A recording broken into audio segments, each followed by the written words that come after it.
Good evening, everyone. Thanks for coming. It's wonderful to see so many of you and to see faces that we recognize and ones we haven't seen for a while and some new friends as well. So thanks for joining us. I'm Trissalyn Nelson. I'm Director of the School of Geographical Sciences and Urban Planning, and it's my pleasure to introduce our first alumnus award recipient, I guess, Royal Norman. So many of you know Royal well. We are proud of his success, and I realized today that we've been in the business of meteorology for 35 years, which is really exciting. And Royal is one of the alumnus we're proud of, but we have many alumnus that are doing really great things all over the country, in newsrooms around the country, and also with the National Weather Service. We're proud that our program in meteorology is still really strong. We currently offer it with the Cronkite School. There's some Cronkite students here tonight. Welcome. We're pleased to see you also. The success of our program is the result of wonderful students, but it also is the success of some of our great faculty. And I think that kind of looking back, we can see we've had a really strong history in climatology with people like Tony Brazel, with Bob Balling, with Randy Cerveny, and with our very own state climatologist Nancy Sullivan. So thanks, we're pleased to see you all here. And this group of successful faculty laid the foundation for excellence in climatology at ASU. And recently we launched an Urban Climate Research Center, which is led by Dave Saylor, right over here. And that group is working hard to make sure that we can live healthily in a number of different kinds of climates. And as climates become more interesting, let's say, over time. So we're really proud of the work that they're doing as well. I started today to write a bio about Royal Norman. Well, I started it yesterday, but I got around to it today. And there's lots of really wonderful stories about his growing up, watching the weather out of his garage, and his experience with his first haboob when he moved to Arizona. But we're very lucky because there are some people that know him even better than I do that were willing to welcome him for us tonight. So I'm going to pass it over to them. Hi, Royal. It's Brittany all the way from San Francisco. I could not let your big day go by. Look at this, Distinguished Alumnus Lecture, without saying congratulations.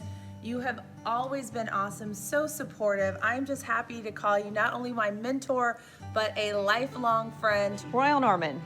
The Royal Norman I grew up watching. No, I'm just kidding. I can't help it. He hates it when I bring that up. But I've been lucky enough to work with Royal for the last 12 and a half years, and it has been the biggest privilege of my career to work with him and to work for him. Hey Royal, big congratulations coming to you. When you and I started at 3TV, I think we did this when we used to film and shoot stories. And although technology has certainly changed over the years, one thing has been constant, and that has been you doing the weather. Royal Norman is the Dean of Meteorologists in Arizona. He has a deep understanding of the weather here, and not only explains the what of the Sonoran Desert weather, but the why as well. And with his geography background, he even knows why Arizona is called Why Arizona. What does the name Royal Norman mean to the state of Arizona? Royal Norman is the maestro of all things meteorological, the sultan of the sky, the king of the clouds, the wizard of the weather.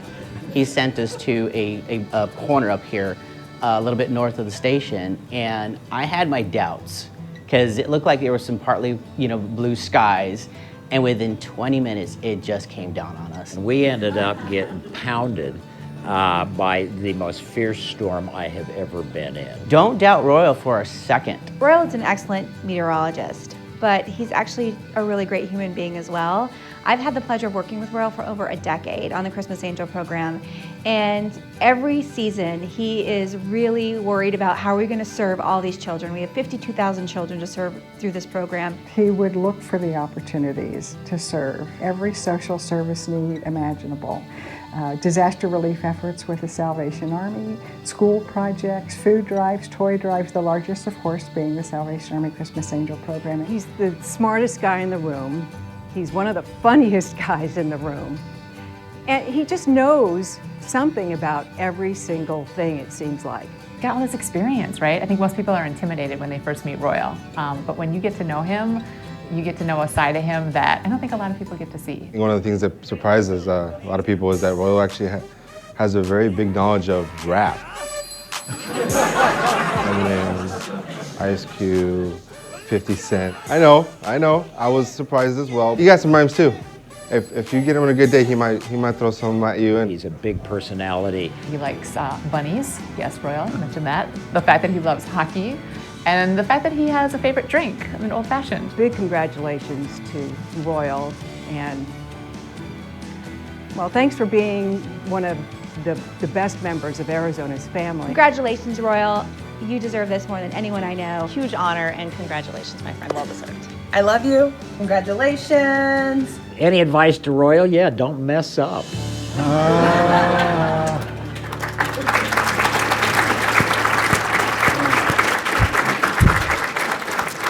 So Royal has 35 years of experience. He has an Emmy Award, and he's been inducted into the National Academy of Television Arts and Science. So please join me in welcoming Royal Norman.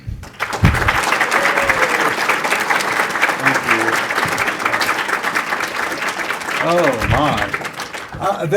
I'm not going to top that. That was fantastic. That was really great. And whomever got Patty out, way to go. That was, Patty does not do that very often, so that was very welcome. I want to thank Trissa Lynn and Megan Martin. Where are you, Megan? She's in the room somewhere. She's been helping me get all this, yeah, it's her deal. And Nick Ray has been helping me too, so those are the people that sort of help me do all this stuff that I'm going to do tonight. And also, I just want to make sure that I did shout outs to instructors that I had, which include Dr. Como, right there. I don't think Dr. Pascoletti's here. Dr. Dorn, Dr. Sellover, Nancy, Tony Brazel's here. I had Tony for many classes, and Dr. Gober's not here either, but the two guys, it's funny that the two guys that I know the most in ASU's meteorology department, I never took a class from, Bob Balling and Randy Cerveny. That's a good thing? It's a good thing. Yeah, Bob got there the year after I graduated, and I think Randy a few years after that. Most of my meteorology came from a fella named Andrew Carlton, who I understand, I was told today, is at the U of A doing some stuff down there. So. What we're going to talk about tonight is just kind of the craziness that I really wasn't meant to be a TV meteorologist. And I say that in a way that really, like, if you would have asked me at any time in my life, even into my mid-20s, I wouldn't have said, what are you going to do, TV meteorologist? It just was so far off the radar for me that I would do anything as cool as that, to be honest with you. Now, the thing is, I mean, I liked weather a lot, but I didn't like public speaking or being in front of people. True story. If I say true story, it's a true story. If I don't say true story, I'm exaggerating. Okay. So, true story. Sophomore year of high school, in English, we had a speech class, and my first speech was coming up, and it was a 2.5-minute speech, and I had to. I was going to do a speech on my favorite ski mountain in Wisconsin. My parents loved to ski, and we did too. So I prepared, and I had a graphic ready, a poster board ready, and I was all ready to go to do the speech, and I had everything, and I carried it right up to my class, and I walked right by, and I ditched my first class ever because I was afraid to do the speech. It's true, absolutely true. And so then I got afraid that I ditched the class, and I got into this little, and I didn't know what to do. So I told Mom and Dad when I got home, and they were pretty forgiving, and they said, but don't ditch the next class. So it's just weird how that happens. We loved weather, though. We did, as Tristan was saying, we had the kind of family that in the summer in Chicago, when the thunderstorms rolled through, we'd pull up the lawn chairs in the garage and watch the storms. And they would come rolling through, and we would just have a great time watching the thunder and lightning and all the rain and everything like that. It was just a blast. And sometimes we'd even get a second round of heavy rain. And my dad, we lived west of Lake Michigan. Lake Michigan was to the east of us. And so every once in a while we'd get a big second storm, and my dad would say, you know, sometimes those storms bounce off of Lake Michigan and come back at us. Dad was a really good dentist. He was a really good dentist. And I love the idea that a storm might bounce back, but I learned since that no storm bounced back. So check this out. This is real, not exaggerating. When I was in first or second grade, I don't know which, my aunt bought me a, what was called Adventures with Weather. It was as simple as that. It was just Adventures with Weather, and my birthday, Adventures with Weather.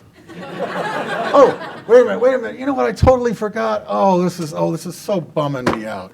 So, time out on the field, right? We're streaming, right? We're streaming. And Mom in Omaha is watching. So say hi to Mom, everybody. Hi, Mom. Hi, Mom. Sorry about that. Sorry, I forgot about that. Anyway, so one of my aunts gave me this, and my birthday's in the middle of February. So, I had to use it, even though it was cold in Chicago. It came with things like cloud identifier. You look through and identify, whatever. It's all cardboard, wind direction indicator, some sort of weather map of the United States, time and date unknown. But this was the coolest thing for me, so I was playing around with it that night. I had to do everything, and there was also a booklet where you filled in all the weather observations, and I was in that night, including, look at this, a real thermometer. On paper, but it's a thermometer, and this is even cooler. This is why this was top notch. Wait a minute, where'd it go? Where'd it go? It's here somewhere. It's here somewhere. The wet bulb cotton. How about that? The wet bulb cotton. Now, is that a weather kit or what? You don't get that in any weather kit. So I read about the wet bulb. It's 25 degrees out. So I borrowed a shoelace from my brother, and they had this stick thing, and you hook this on there, and you put the wet bulb on, and you start doing the sling psychrometer thing, right? I didn't even know how to say sling psychrometer then. But I was out there measuring, trying to get a measurement, and I got frustrated because it was cold, and it didn't seem like the thermometer was doing anything, and the water on the wick was freezing, and so I wasn't getting anywhere. And so I would bring it inside, and I would thaw it off, and I'd go back outside and, Mom, it's freezing again. I don't get it. She's like, my son, it's out where it's freezing, and he's wondering why that thing is freezing. So finally, I just, out of just frustration, because I have to write an observation down, right? Because there's observations that are needed. So I come inside, and I dry the wick off, and I re-dampen it, and so I'm in the TV room, and so I did a wet bulb in the TV room. Took the temperature then and wrote that down, fudging the data right off the bat. There you go. Hadn't even started my meteorology career, and I was doing that. So I did fill that out properly. I couldn't find the book where I filled out all the stuff, but I did find this. This was also in there. The Adventures of Weather by Harry Milgrom. Harry wrote a bunch of science books, and this is true, not making it up. He wrote books called Fun with Straws, Fun with Paper Cups, Fun with Plastic Plates, Fun with Plastic Bags, Fun with Balloons, and they're all like science experiments, all right? This guy was like a science nut. Well, he wrote the book for this thing called The Adventure Book of Weather. It was written in 1957. I got it in 64, 63, somewhere in there, and I thought I would read a couple of lines of what I thought in 1957 was going to be happening in weather, because remember, 57, no satellite pictures, right? No satellite pictures. Sputnik, right? Just Sputnik's up there. And so, but we still had big dreams. So let me tell you what the dreams were. No, these are great. They really are. They're worth the wait. Let us take I won't read the whole book. Let us take an imaginary trip into the future and see how you operate your business. And your business, by the way, is called The Weather You Want, Made to Order. All right? Actually, you're going to work for the government because it would approve all requests that are sent to you. It would never do to let you or anyone else control the weather for personal gain. Too many people want opposite kinds of weather. But some special control of the weather may be in the public interest, such as fair weather on election day to give everyone a chance to vote. I said that without any irony. You make use of the weather reports of the United States Weather Bureau and of the space station satellite. Your chief tool is good information. Oh, that's right. You're able to know 2 weeks in advance what kind of weather is on the way. That would be nice. Then you act accordingly. With high energy rays, you discharge thunderclouds before they can cause an electrical storm. If rain is needed, you know just when and where to send the airplanes up. There you go. Now, one more part to this, because they also talk about the harnessing of nuclear power, because nuclear power was then just a weapon. So harnessing of nuclear power may give man, they use the term, another weapon in the battle to control the elements. Before scientists really try to make changes like those that we have imagined, they will have to make sure that the projects are completely safe.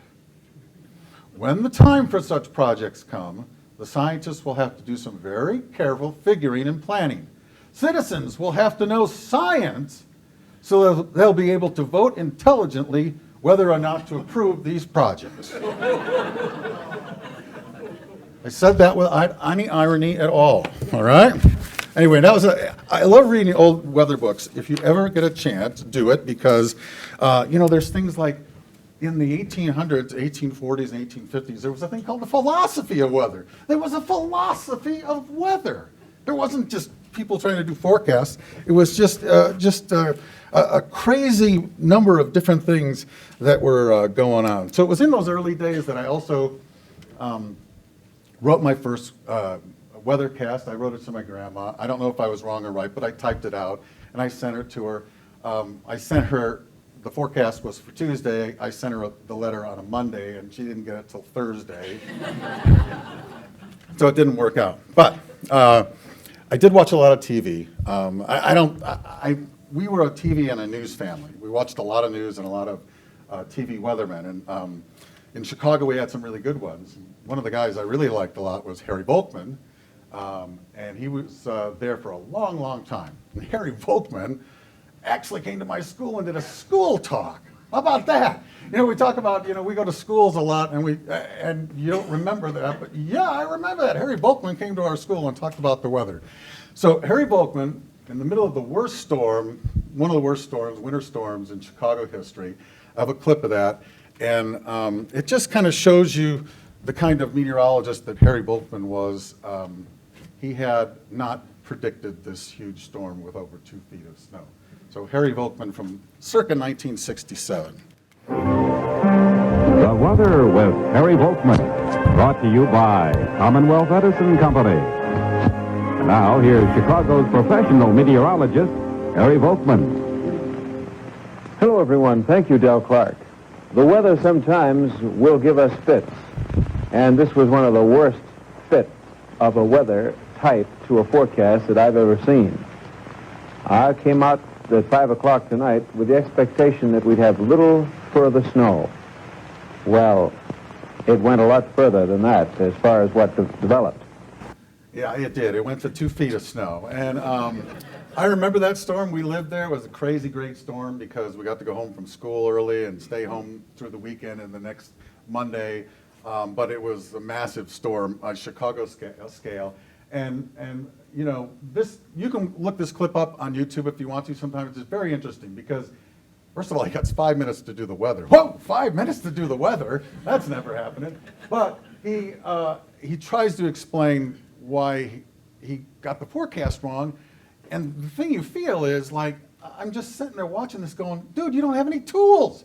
You don't have radar, you don't have satellite views, you don't have observations like we have. You don't have your cell phone with, lightning strikes on it. The guy had no tools and he was feeling bad that he got the forecast wrong, and so I felt so bad for him.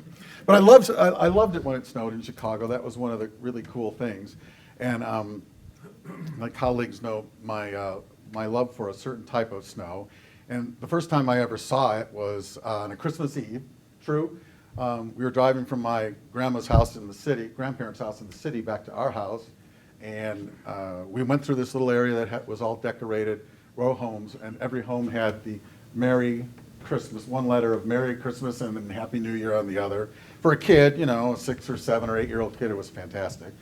And then it started snowing really heavily, that thick, wet snow, that kind of sticks and then melts, but it's just plunging down out of the sky. And the further west we go, the harder it's snowing. And, we're just, first of all, as kids, we're just excited because Santa's going to get to come. It's snowing out. We were thrilled. And then all of a sudden, there was a flash of light and a big boom. And we went, what? What was that? And we looked around the car, and I don't remember which one of us said it, but someone said, that must have been thunder. And so then it happened again. There was a flash of light, and then there was another big boom of thunder. And so I didn't know it at the time. I didn't know what it was called. I'm not even sure it was called that at the time. But that is thunder snow, and that is one of my favorite weather things. And the thing about Arizona is there's a lot of thunder snow in the mountains in the wintertime here. It's very convective up there when it snows. So it was 30 years after that. It was another 30 years before I saw or heard thunder snow again, and it was up in the mountains of Arizona. But I'm not the only one who gets excited about thunder snow.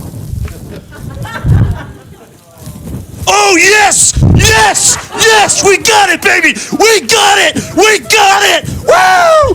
Woo! We got it! Yes! Listen to that! Listen to that! Oh, baby! We just got it! Oh! Again! Again! That's a twofer! That's a twofer, baby! Yes! That's a twofer! Twofer, baby! Oh my goodness! Yes! Yes! Again! That's a three! You gotta be kidding me! You gotta be kidding me! Parak! There it is. 3, baby, in 10 minutes. Oh my God! The winds have really picked up and through here. And there's another one! That's number... You gotta be kidding me!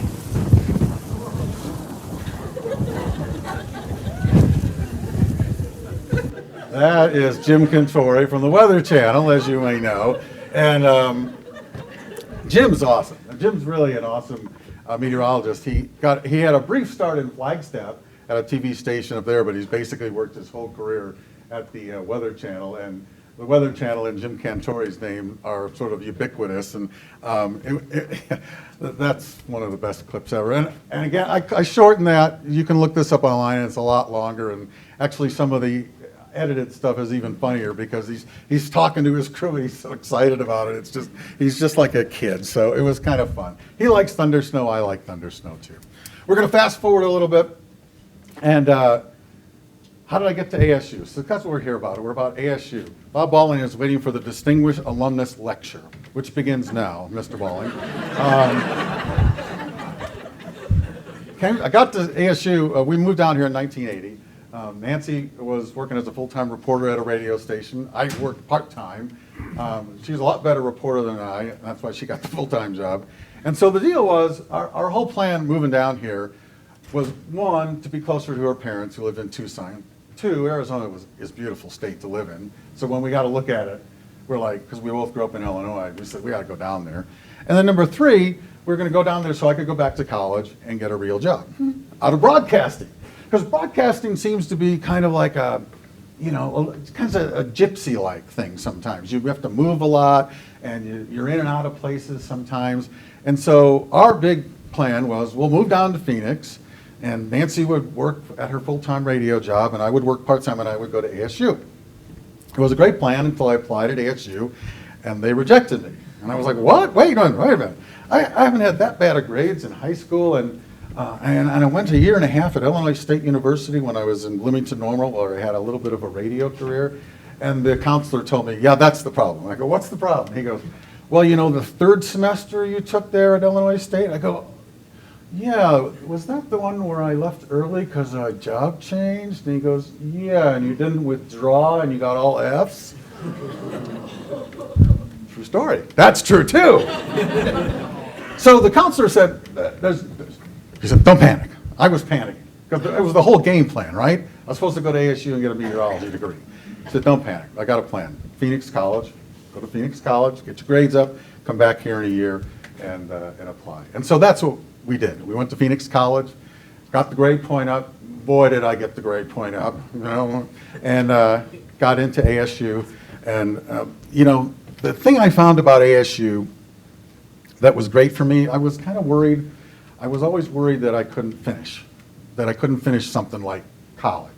Because I've been bouncing, can you tell? I've been bouncing around, doing this and that, having fun, doing radio. I just, you know, but never really sort of settling in and concentrating on one thing. And so I was really nervous when I started at ASU that I would be able to do it and finish it in good, you know, standing. And come spring of 1984, when I was getting ready to graduate, I started being very thankful for people like Tony Brazel and Mel Marcus, who's not here anymore, who was one of my instructors I had a lot, and for the nurturing but yet the interesting, dynamic learning experience we had that also was kind of funny. I enjoyed their classes. It was kind of fun to come to school, and so I was very thankful for that as I came to graduate in '84, and very sort of thankful and proud that I was even graduating. It was sort of stunning that I could do that. Were you stunned, Nancy? No. Nancy was not stunned. Okay.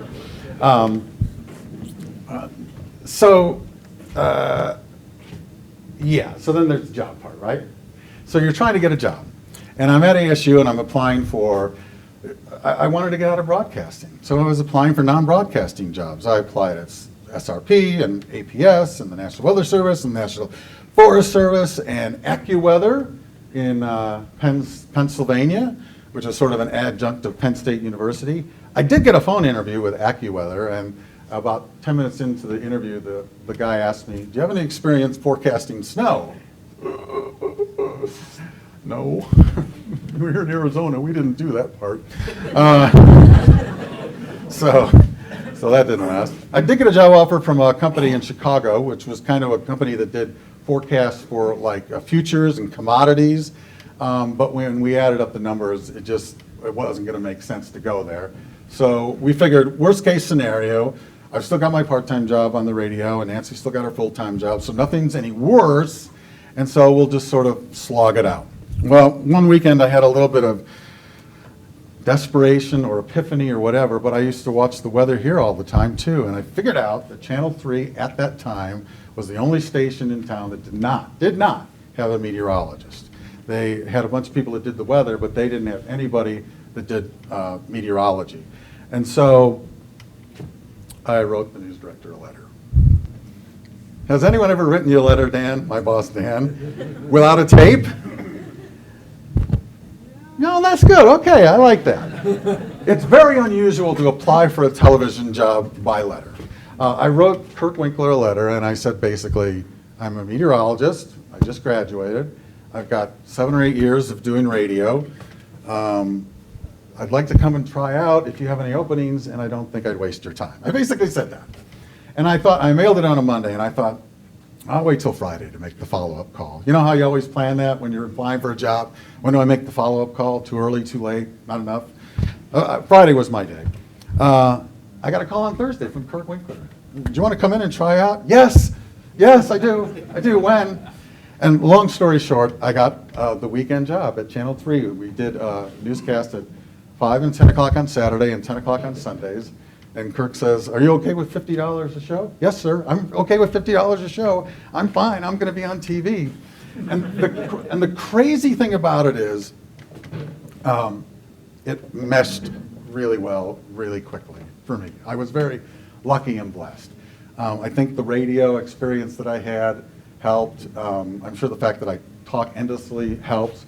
And the meteorology that I'd gotten from ASU, of course, was a tremendous benefit. It's what got my foot in the door, was that I was a meteorologist. That's, foot in the door literally to do that. And so it was like I wasn't supposed to be a meteorologist, TV meteorologist, but all of a sudden was like, why wasn't I thinking of that in the first place? Because it's sort of the two loves that I love, meteorology and broadcasting, brought together. And so as a result, I started in 1984, and by 1986, was lucky enough to do this. Because even though this is a small funnel cloud, let's move outside again here. There it is right there, folks. We are looking at a funnel cloud live over Apache Junction. It looks like it could possibly even touch down. Yes, indeed. It has not touched down yet, but you can see it quite definitely. A funnel cloud over Apache Junction. We are live from News Chopper 3, 3 minutes past 5 o'clock. We're going to try to get this shot better for you. Okay, we are having a little bit of technical problem. Is the shot okay right now? Royal, the shot is improving. We understand about the technical problems because there's a lot of electrical activity in that storm, and also just some problem keeping the copter locked in on the signal for us. Right. From where you're sitting right now, can you see if the bottom of that is actually touching the ground? If there's anything being whipped up on the ground? From this position, Cameron, it does not look like the funnel cloud has touched down. It looks like it is possibly, at least 400 or maybe 400 feet from touching down. We don't see any debris or anything near the surface of the ground at all, but as you can see, it's a definite funnel cloud. This is probably going to be classified as one of those cold air funnel clouds. They're not as serious as the heavy type of funnel clouds that we're familiar with back in the Midwest, but as you can see, it is definitely a funnel cloud, and winds in these type of funnel clouds, which are also similar to cold water spouts over the ocean, can be in excess of 80 and 100 miles an hour, so they definitely are nothing that you want to fiddle with. And I think if it is okay with you, we're going to stick with it. We are picking up some winds right now, Cameron. That's fine. You're being buffeted from where you are because we can see the camera shaking a little bit. Yeah. You know, in the Midwest, in the springtime, Royal, this is a daily occurrence almost, seeing a funnel cloud with some of these thunderstorms. But how rare is this in Arizona? Is that thing growing? It looks like the end of it may be stretching out a little bit. It is stretching out a little bit. We might be actually seeing it start to dissipate at this point. They're very short-lived, first of all, in Arizona. When we do get a funnel cloud, they are very, very short-lived. They're usually not as serious as the ones that we see back in the Midwest, and they normally don't touch down. It's just very unusual. We usually have 1 or 2 confirmed tornado touchdowns in the state per year. Now that compares to a state like Nebraska or Oklahoma that gets over 100 confirmed touchdowns of a tornado per year. Now as you can see, this darn thing has just about played itself out. It has become very ragged edge, very sinewy, very rope-like, and in fact, right in front of our eyes, the funnel cloud over the eastern sections of Apache Junction is dissolving right in front of our eyes. Yeah! Jim Cantore, right? It's the only thing I have up on Michael Linsky, my buddy who's our storm chaser. That was cool. My heart was going so fast when that happened. I'd never seen a tornado before, and there I am talking about it live on TV. It was the craziest thing, that ever happened, since to that point. And so 1986, career peak, 2 years in, right? No, there's more. We got to do a lot of stuff at Channel 3 in those days. It was carte blanche, as Dan knows. We got to do zillions of things that most local stations didn't get to do. I went to Mount Kilauea when the lava was flowing. I stood this far from molten lava flowing across the street. I'll never get to do that again. We did some really cool things, and one of the things I got to do in the summer was travel around the state and do features on places and people in Arizona, and there was this movie out at the time, Indiana Jones. Has life been running you down?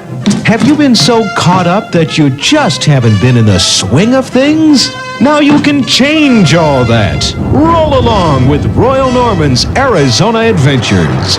Amazing experiences you never thought possible in 1 or 2 normal lifetimes. So flee, float, or fly to your nearest television. Don't let anything keep you from Royal's Arizona Adventures. Live the adventure.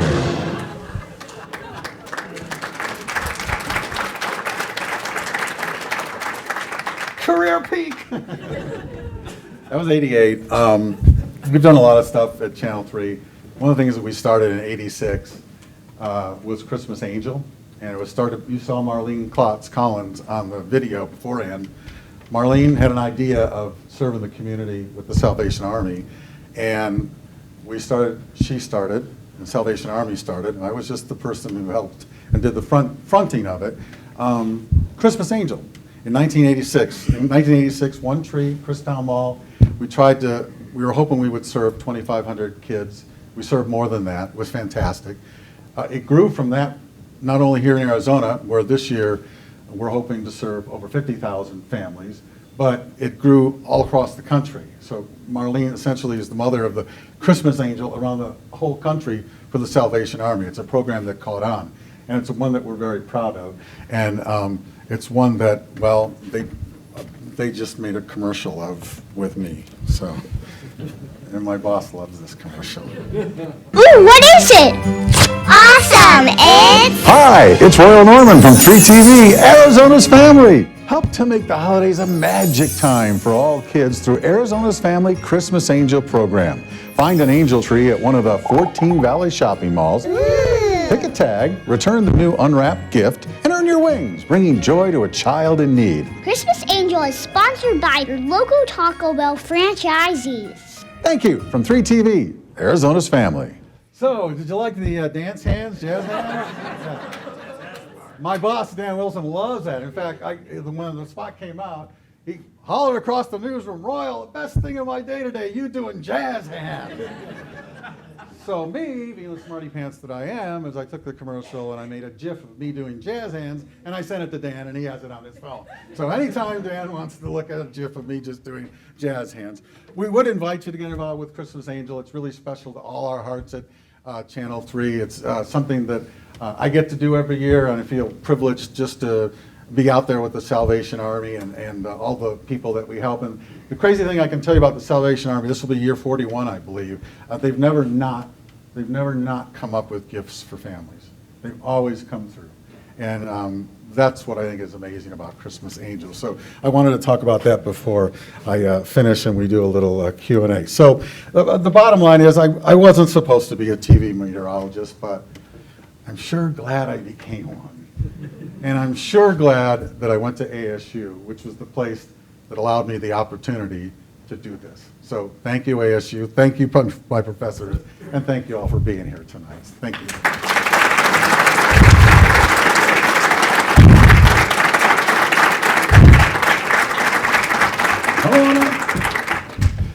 I'm just here for crowd control. Crowd control. So do you have any questions or anything like that? Hi, Paul. Thanks for coming. Paul Horton from Channel 5. We now sit about 13 feet from each other. It's kind of weird. We have two TV stations in one building now. It's been a couple of years, hasn't it? Power 2. Power 2. There you go. Power 2. Thanks for coming. Appreciate it. Any questions? If not, I get out of here early. Yes, sir. Tell me the truth. Is forecasting the weather in Arizona really that hard?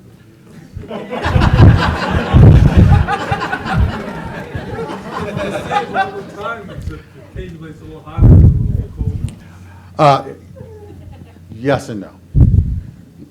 The truth of the matter is, day in and day out, like in the middle of now, it's not very hard. It's pretty routine. It takes us a very short time to do the forecast. The thing I love about Arizona weather is when it's changing and when it's starting to get stormy, monsoon. I love that.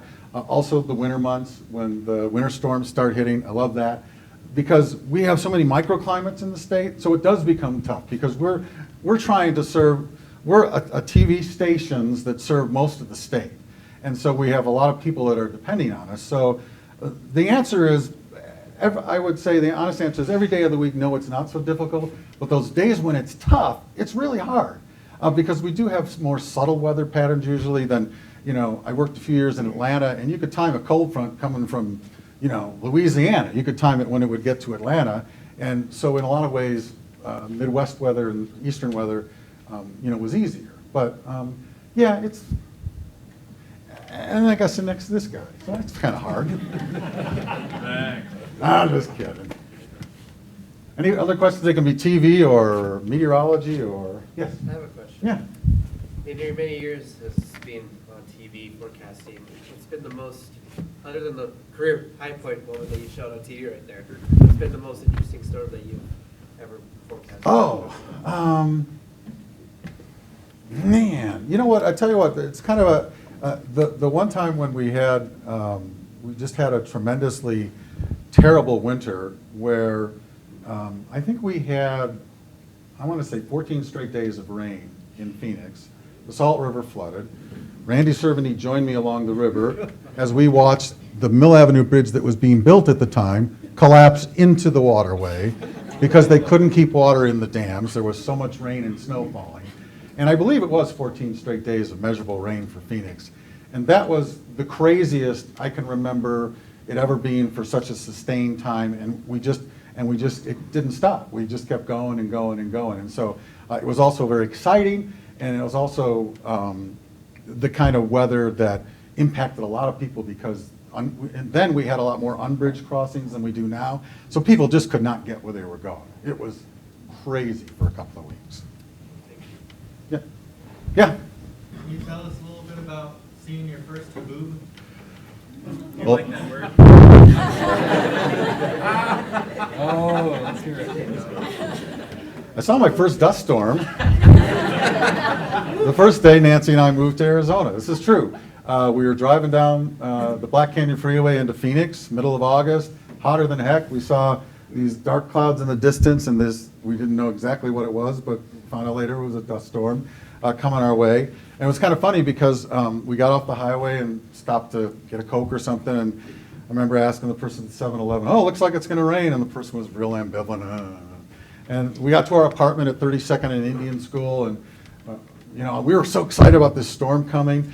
And we said to the lady who was the manager, "It looks like it's going to rain." And she was like, ambivalent. And then the guy who took us up showed us the apartment and showed us the keys and everything about it. We were all excited. "Oh man, it's going to rain." And so he left, and we go outside on this little patio, and we watch this storm, and it stopped. And so lesson number one, learned on day one. If it looks like it's going to rain, it probably isn't in Arizona. But that's the first dust storm I saw. Was the first day we were here. And we actually saw one the day before when we were driving through New Mexico. We didn't know what it was. It was like, oh boy, we're on a different planet now because we've never seen anything like that in the Midwest. Mike asked, do I mind the word haboob? I used to mind it. Whatever. It's fine. It's fine. Well, yeah, there's growing tolerance in the Royal Norman. I used to say, because I used to be really like hardcore about it, I used to say, well, when the Weather Service starts issuing haboob warnings, that's when I'll call them haboobs.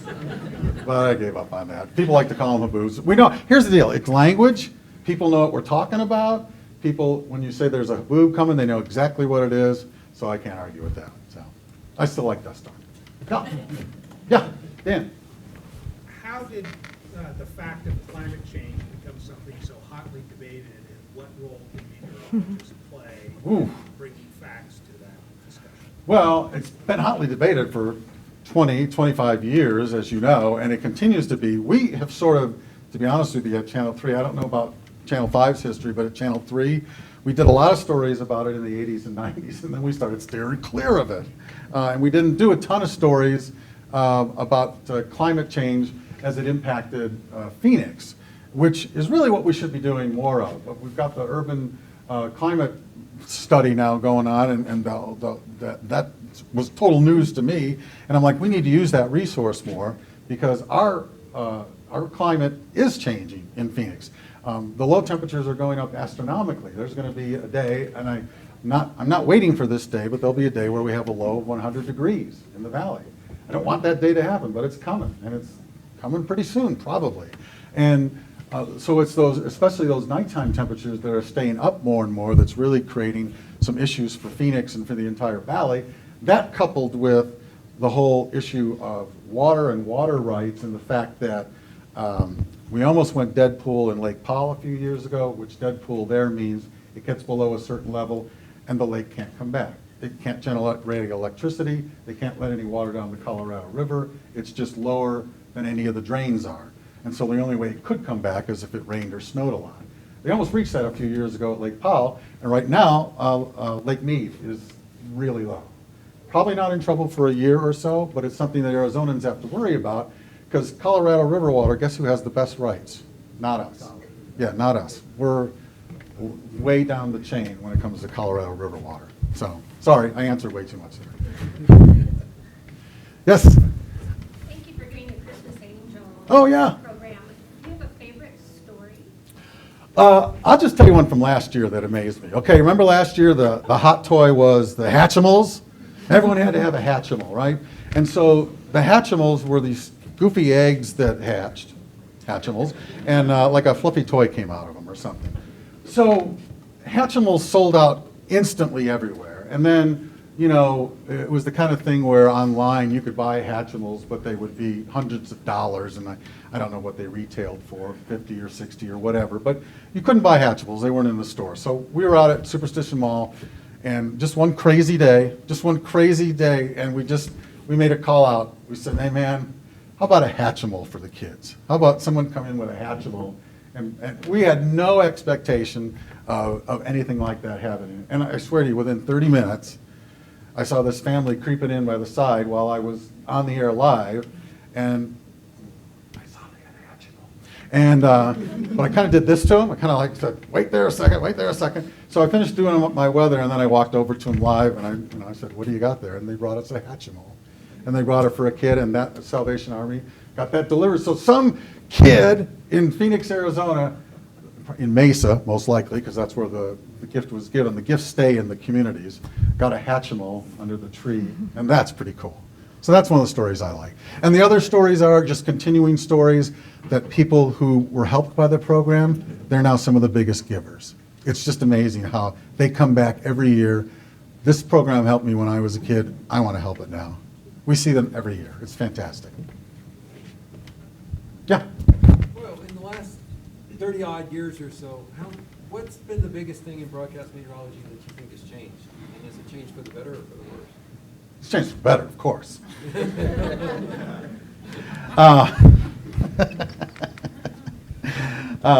You know what's changed is, I think, and it's for the better. News directors have us more focused on our communities. We used to kind of go up there and throw up maps, U.S. maps and Ukraine maps and Australian maps. If there was weather, we were doing it. It didn't seem to matter. I think in the last, especially the last 15 years, news directors have focused us more on our communities and what's happening in our communities and how that weather is impacting, you know, how it's going to impact your ball game or your weekend, you know, if you're going out to NASCAR or something like that. And I think that's a good thing because it gets us more focused on how weather is impacting people.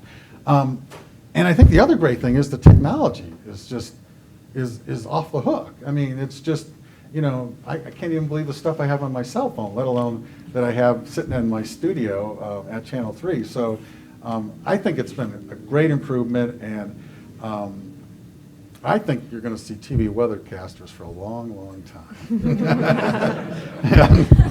Yes. Well, I have to bring this up. Oh no, Bob! Did I not distinguish myself enough? Yeah. Darlene asked this. She Okay. said when she did the weather. Yeah, Darlene Pericone. Yeah. Women did the weather Mhm. in the morning and noon. Mhm. And the big change is now you might be the last guy standing. Me and And Bob. it's now become the Well- women are doing the weather in the evening and in the 5 o'clock and 10 o'clock shows now. Yeah, you know, and I think it depends on the station, but yeah, you're right. I mean, yeah, you're right.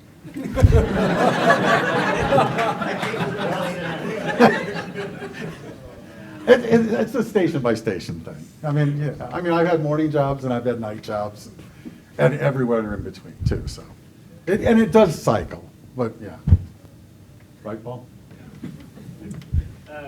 Thank you for this talk. Yeah. As a former broadcast meteorologist and now PhD student, it's nice to hear people continuing to interact with the university and the TV stations.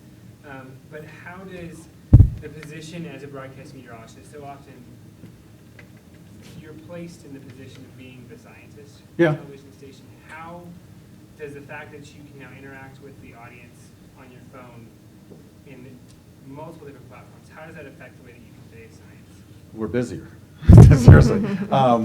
That's the other thing that's changed, Randy, is that we're doing all these different, you know, Twitter and Facebook platforms that we're, you know, exposing our forecast and our expertise on. I think what I find, it depends on the, you know, like Twitter, for instance, I get a lot of people asking me about climate deniers. I get that a lot on Twitter for some reason. On Facebook, I seem to get a lot of sunsets.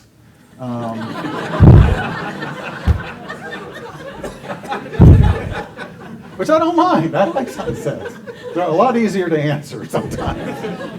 And so I think our role has expanded because we do answer a lot more questions, and we're more available on all these different platforms that people feel like they don't have to, they can email us, and it's very easy to email us, but they don't feel like they have to. They can just hit us with on Twitter or on Facebook or something like that and get a hold of us.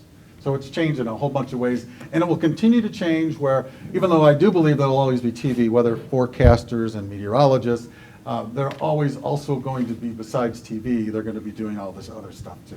Because this stuff is becoming super important. Well said. Any other questions? Yes. Oh. Go ahead. Yeah. How long does it take you to do your shows or get ready for them? It depends on the day. Like if I didn't work today, but tomorrow, it'd probably take me, probably about an hour of prep time, and that includes the forecast and doing the graphics. But then once that prep time is done, that's when we have to start doing all our social media stuff before we get to the newscast itself. So we stay pretty busy up until the newscast. We get a bit of a break at 6:30, and then we stay pretty busy at night again as we go forward. And usually I won't do a updated forecast unless I really see something changing in the models at night. So I usually just do one forecast a day. But on a busy day, on a crazy day, it will take much longer, and I'll be calling the weather service. I might call Randy, because I've called him sometimes. What do you think's going on? Because sometimes it's really hard to figure out. Was there another question over here at this table? Oh, Yeah. I was just going to ask how you made the jump from being terrified of public speaking to broadcast radio. I don't know. I have no idea. It might have been the radio in between. I did do radio. I was a big boss disc jockey for a while, and I read news on KTAR part-time when I was going to ASU. And so it might have been, the radio might have bridged that for me, because you're talking on the air, but you're not really seeing anybody. And then television, you're not really seeing anybody either. Camera there. But I don't know. It's just weird that, because I was just fearful of public speaking, and then all of a sudden I'm, So I'm curious about your advice for those of us that are now teaching future meteorologists and newsroom meteorologists. I have great advice for I have wonderful advice for both Walter Cronkite and meteorology.